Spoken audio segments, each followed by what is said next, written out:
Hello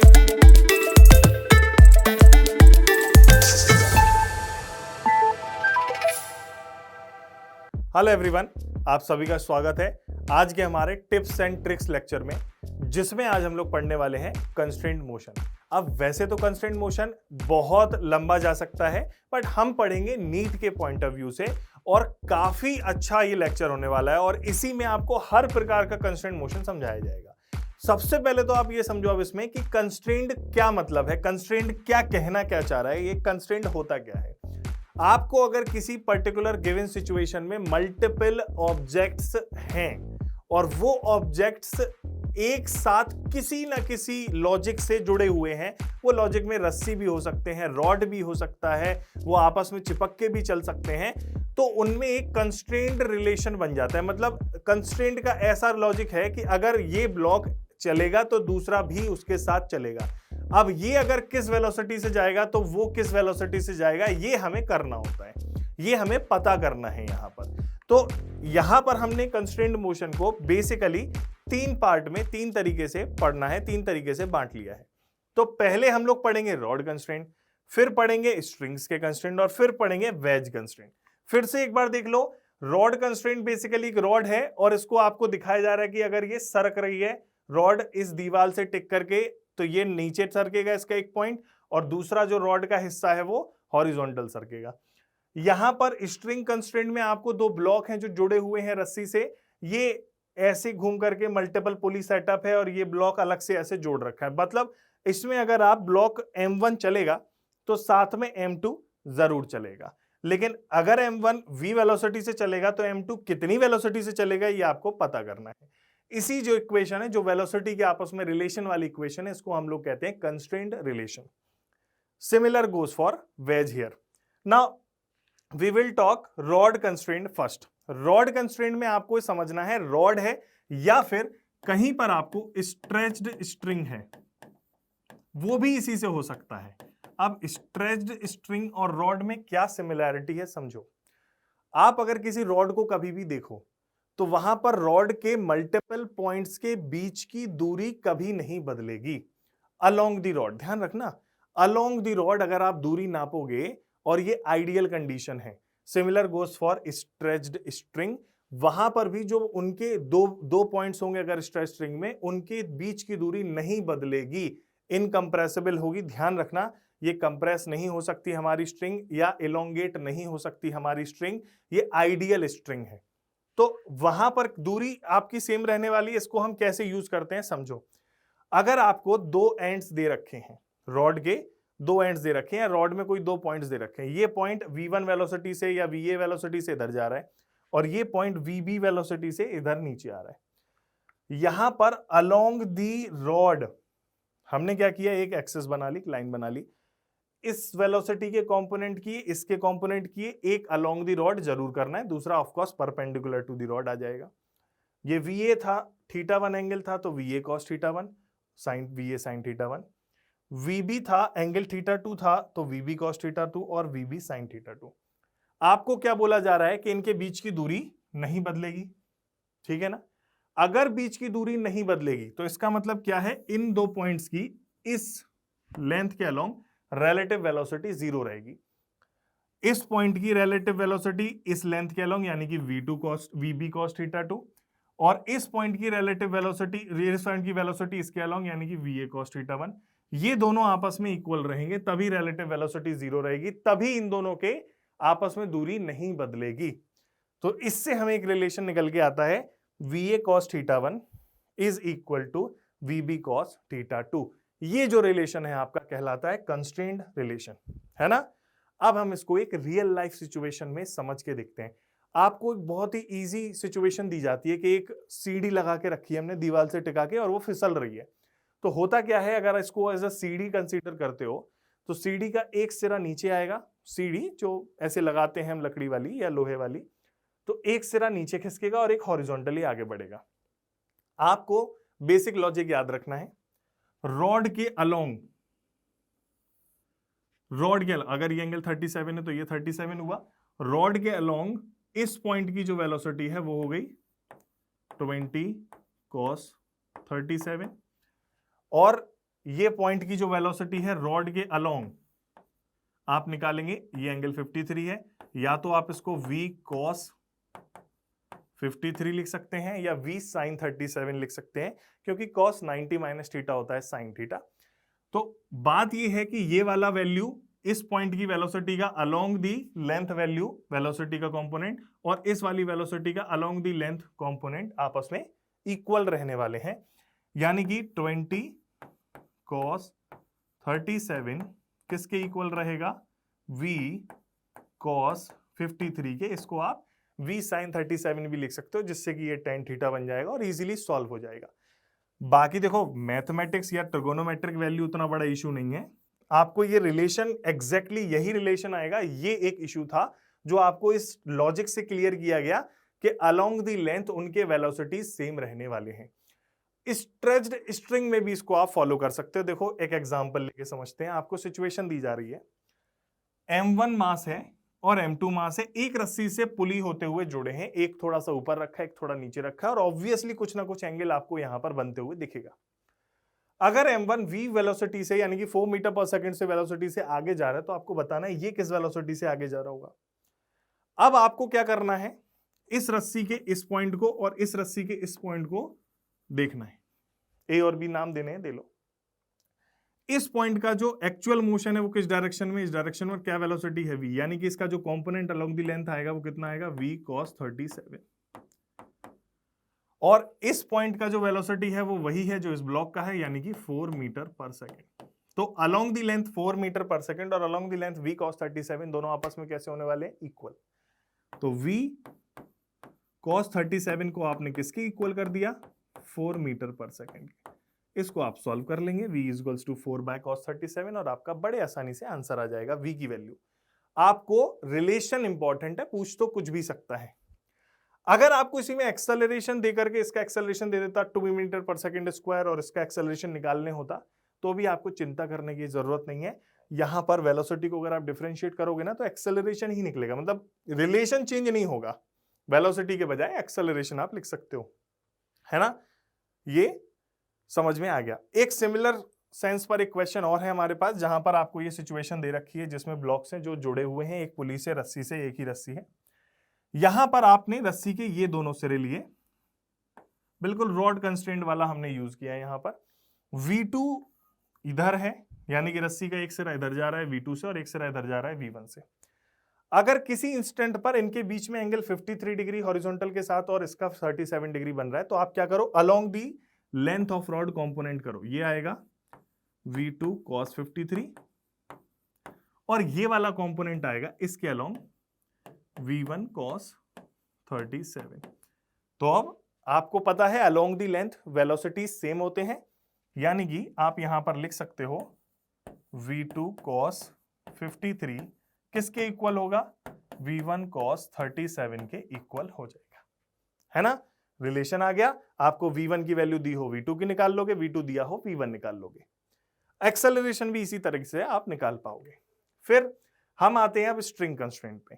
string constraint में आप लोग और भी मेथड इस्तेमाल कर सकते हैं, हम लोग लेकिन पढ़ेंगे virtual work method. Virtual work method में आपको डिफरेंट ब्लॉक्स दिए जाएंगे, आपको उन ब्लॉक्स में सिग्मा टी डॉट ए यानी कि टी डॉट ए निकालना है सभी ब्लॉक्स के लिए और उनको ऐड करना है। सिग्मा मतलब समेशन, या फिर सिग्मा टी डॉट वी यानी कि T vector dot V vector निकालना है सभी एल ब्लॉक्स के लिए, उन सबको ऐड करना है। या फिर सिग्मा टी डॉट एक्स, वो डिपेंड करता है आपको पूछा क्या है, और उनको सबको किसके इक्वल रखना है, 0 के। चलो आपको करके दिखाते हैं इसको डायरेक्ट वर्चुअल वर्क मेथड को। यहां पर आपको एक सिचुएशन दे रखी है और ये काफी सारे पुली आपको लगा के रखे हैं। यहां पे आपको बताना है कि अगर ये ब्लॉक M1 ब्लॉक ऊपर जा रहा है ए एक्सेलरेशन से और M2 जा रहा है ए नॉट से, आपको कोई एक वैल्यू दी है तो उनका रिलेशन क्या है, या फिर बोल दिया कि M2 ए नॉट से नीचे जा रहा है तो बताओ M1 कितने एक्सेलरेशन से ऊपर जाएगा। यहां पर आपको क्या करना है, टेंशन निकालना है और टी डॉट ए करना है। तो अगर इसका टेंशन आप टी मानते हो, let the tension here is T in the string, तो वो पूरे रस्सी में टी बना रहेगा, टी ही रहेगा, रस्सी नहीं बदल रही है तो टेंशन नहीं बदलेगा। विच मीन्स यहां पर टेंशन टी और टी 2t हो जाएगा और यहां पर टेंशन टी और टी 2t हो जाएगा। तो आपको क्या दिख रहा है, अब यहां जो टेंशन डॉट ए करोगे तो वो आएगा T vector dot A vector, same direction में है, टी डॉट ए। यहां पर करोगे तो देखो यहां पर तो टेंशन 4t ऊपर लग रहा है और एक्सेलरेशन कहां है, नीचे डाउनवर्ड ए नॉट। तो जब आप टी डॉट ए यहां पर करोगे तो आएगा 4t into A not minus में, इसको आपको ऐड करके किसके बराबर रखना है, 0 के बराबर।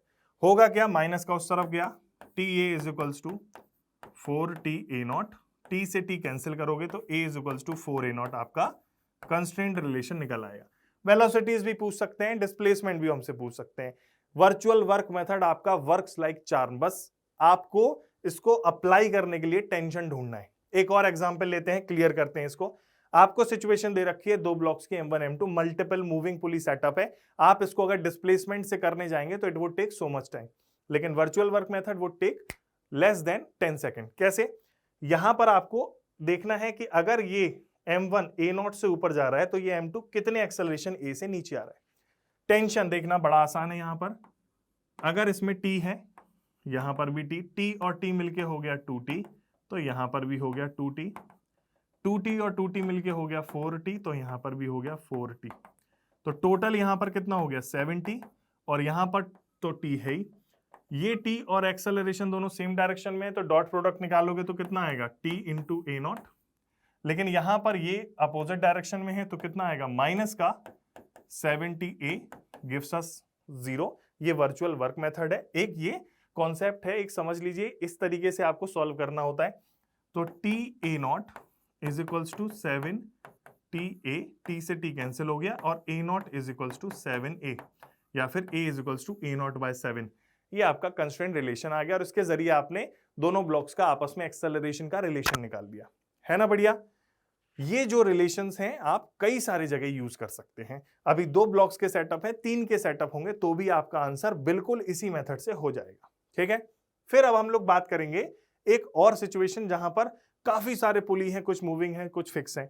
यहां पर अगर आपको दिया जा रहा है कि ये ब्लॉक इधर 4 मीटर पर सेकेंड स्क्वायर से खिसक रहा है, तो ये कितने से ऊपर आएगा। सेम टी डॉट ए यहां पर करेंगे। कैसे, अगर ये टेंशन T है तो इधर भी टेंशन T होगा, इधर भी टेंशन T होगा, इधर भी T होगा, इधर भी T होगा, है ना। मिला करके इधर हो गया 2T और इधर हो गया 2T। ये रस्सी देखना जरा गौर से, ये वाली रस्सी पूरी एक ही रस्सी है, ये घूम करके आ रही है, तो उसमें टेंशन पूरे में T बना रहेगा। 2T मिलकर के हो गया 4T। यहां पर जब आप 4T इंटू ए करोगे तो वो नेगेटिव में आएगा, कितना, माइनस का 4T इंटू 4 मीटर पर सेकेंड स्क्वायर, प्लस इसमें क्या करोगे T डॉट ए, यानी कि TA प्लस का आ जाएगा 0। जब आप इसको उस तरफ ले जाओगे T से T कैंसिल हो जाएगा, तो 4 4 जा 16, तो A की वैल्यू कितनी आ गई 16 मीटर पर सेकेंड स्क्वायर। यानी कि बड़ा ब्लॉक अगर 4 मीटर पर सेकेंड स्क्वायर एक्सेलरेशन से आगे जाएगा तो ये 16 मीटर पर सेकेंड स्क्वायर से ऊपर की तरफ बढ़ेगा, तेजी से बढ़ेगा। ये आपको इन दोनों के कंस्ट्रेंट रिलेशन से पता चलेगा, और वो रिलेशन आपने वर्चुअल वर्क मेथड से निकाला है। Now will talk our final topic, जो कि है वेज कंस्ट्रेंट। यहां पर आपको देखना है कि नॉर्मल रिएक्शन के अलोंग एक्सेलरेशन और वेलोसिटी सेम रहेंगी, क्योंकि नॉर्मल रिएक्शन दोनों पर इक्वल लगता है और अपोजिट लगेगा। तो velocity and acceleration along common normal of contacting surface must be same. देखो कैसे, जैसे ये आगे जा रहा है, इनकी कॉमन नॉर्मल की लाइन ये हो गई, इसके अलोंग एक्सेलरेशन सेम रहेंगे। तो यहां तो खैर ए बी और ए बी है ही इसी लाइन में, तो दोनों ही आपस में बराबर हो गए। लेकिन अगर कुछ एंगल बना के रखते तो वो आप एंगल के हिसाब से क्या करते, कंपोनेंट करते along the line of normal, और उनको आपस में इक्वल कर देते, जैसे रॉड में किया था, अगर आपको याद है तो कंपोनेंट जैसे रॉड में किए थे। एक आपको एग्जांपल लेके चलते हैं। यहां पर 20 मीटर पर सेकंड स्क्वायर पर सेकंड से ये वेज इधर जा रहा है लेफ्ट में, तो आपको बताना है फॉलोअर जो है वो कितने वेलोसिटी से डाउनवर्ड आ रहा है। यहां पर ये देखेंगे, यहां पर ये फंसा हुआ है इसके बीच में, तो ये सिर्फ ऊपर और नीचे जा सकता है। यानी कि अगर इसको आप इधर खिसकाओगे वेज को तो ये ऊपर जाएगा, और आप इसको नीचे करोगे तो वेज इधर जाएगा, समझे। यहां पर आपको क्या करना है, अलोंग दी नॉर्मल देखना है। आपको क्या करना है, अलोंग दी नॉर्मल देखना है। अलोंग दी नॉर्मल कौन सा हो गया, ये वाला हो गया, perpendicular to the surface along the normal हो गया। वेज के वेलोसिटी इधर है कितना 20 मीटर पर सेकेंड, और फॉलोअर की वेलोसिटी नीचे की तरफ है कितना VF। एक साथ एक पॉइंट पर ले लिया जिससे कंपोनेंट करने आसान हो जाए। अगर ये 37 डिग्री एंगल है तो ये 37 डिग्री एंगल होगा, और ये 53 डिग्री एंगल होगा। यहां पर आप सीधा कह सकते हो कि 20 का कंपोनेंट जो आएगा वो आएगा 20 cos 53 अलोंग दी नॉर्मल आएगा। वो किसके बराबर होगा? इस फॉलोअर के कंपोनेंट के बराबर जो अलोंग दी नॉर्मल है, यानी कि VF cos 37। ये आपका कंस्ट्रेंट रिलेशन हो गया। अब सॉल्व करने के लिए आप cos 53 को sin 37 में कन्वर्ट कर सकते हो। cos 90 minus theta sin theta होता है, तो वहां आप इसको कन्वर्ट कर सकते हो इजीली और tan थीटा करके आंसर देखो। मैं बताता हूं क्या कह रहा हूं। 20 इसको लिख दो sin 53 VF is equals two into VF cos 37, ये sin 37 होगा, है ना। 90 माइनस 37 53 होता है, इसलिए 37। ये इसको नीचे ले जाएंगे, sin 37 बाय cos 37 हो जाएगा tan 37। VF की वैल्यू आ गई। अब मैंने इसको ऐसे लिख दिया। मैं आपको एक और मस्त तरीका बताता हूं इसको सॉल्व करने का। देखना जरा, इसको आप ऐसे भी सोच के कर सकते हो कि ये फॉलोअर ऊपर से नीचे आ रहा है इस डायरेक्शन में, तो फॉलोअर डाउनवर्ड आएगा। मान लेते हैं dy डिस्प्लेस किया, तो आपका वेज हॉरिजॉन्टल में ऐसे बढ़ेगा, x होगा। और ये dy और dx का रिलेशन क्या है? tan 37 से निकाल सकते हो आप। तो आप लिख सकते हो tan 37 is equals to perpendicular upon base, यानी कि dy इज इक्वल्स टू क्या लिख सकते हो? dx tan 37। इसको विद रिस्पेक्ट टू टाइम कर दो डिवाइड, यानी कि dt से डिवाइड कर दो। तो यहां भी dt से डिवाइड कर लेते हैं, यहां भी dt से डिवाइड कर लेते हैं, तो कितना आ जाएगा? ये velocity of follower dy upon dt, vertical direction में वेलोसिटी ऑफ फॉलोअर आ गई। और ये कितना आ जाएगा? अपने वेज का वेलोसिटी vx, या फिर इसको हम vw भी लिख सकते हैं, जो भी है 20 मीटर पर सेकंड दिया है, लिखने नाम से क्या फर्क पड़ता है। तो 20 tan 37 इज इक्वल्स टू कितना आ जाएगा हमारा? VF। इसी वेज में बिल्कुल सेम आंसर हमारे इस पर्टिकुलर सिचुएशन में भी आएगा, जहां पर ये वेज नीचे जा रहा है, बी वाला वेज नीचे जा रहा है, और साथ में बी वाला जो वेज है, या इसको रॉड जो भी नाम देना है, ये नीचे जा रहा है, और साथ में ये वाला वेज जो है वो ए आगे जा रहा है। यहां पर रिलेशन आपका बिल्कुल वैसे ही बनेगा जो अभी बना था। ये डाउनवर्ड वेलोसिटी VB किसके बराबर होगा? VA के tan 53 के बराबर होगा। अगर एक्सेलरेशन के टर्म्स में निकालना है, जैसे कि यहां पर है, तो आपको क्या करना है? एक बार और डिफरेंशिएट करना है विद रिस्पेक्ट टू टाइम। तो आ जाएगा acceleration of B is equals to acceleration of A tan 53। आप इसको नॉर्मल रिएक्शन वाले से मेथड से भी निकाल सकते हो। इसके कंपोनेंट करेंगे इस डायरेक्शन में और इसके कंपोनेंट करेंगे बिल्कुल सिमिलर पिछले जैसा, और हमारा आंसर आ जाएगा। देखने में आपको दो अलग सिचुएशन लग सकती है, बट वो है नहीं, सेम सिचुएशन है। इस तरीके से हमने अपने बेसिक टाइप के और सभी टाइप के, बेसिक में भी हर टाइप के कंस्ट्रेंट रिलेशन पढ़ लिए और उनके बेसिक लॉजिक पढ़ लिए जो आपको यूज होंगे। तो अभी के लिए इसको हम खत्म करते हैं। Thank you everyone.